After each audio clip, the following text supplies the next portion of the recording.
اسی کانٹیکسٹ میں ایک اور ضمناً حدیث ہے سنن ابن ماجہ میں 1753 کہ آپ صلی اللہ علیہ وآلہ وسلم نے فرمایا افطار کے وقت کی گئی دعا رد نہیں کی جاتی.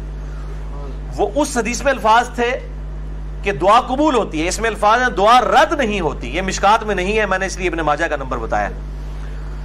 اور اس حدیث کے راوی کہتے ہیں ابن ابی ملیکہ تابعی کہ عبداللہ بن عمر بن عاص یہ حدیث بیان کیا کرتے تھے اور افطار کے وقت وہ دعا کیا کرتے تھے, اللہم انی اسألک برحمتک التی وسعت کل شیء ان تغفر لی. اے اللہ میں تجھ سے تیری رحمت کا سوال کرتا ہوں, وہ رحمت جو ہر چیز کو گھیرے ہوئے ہے, کہ میری مغفرت فرما دے. اس کے علاوہ بھی دعائیں کر سکتے ہیں, ربنا آتنا فی الدنیا والی دعا کر لیں. صبح شام کے اذکار کے لیے آئیڈیل وقت ہے. شام کے اذکار کا آئیڈیل وقت غروب آفتاب سے پہلے ہے, کیونکہ وہ شام کے اذکار ہیں, رات کے اذکار نہیں ہے, شام کے اذکار ہیں.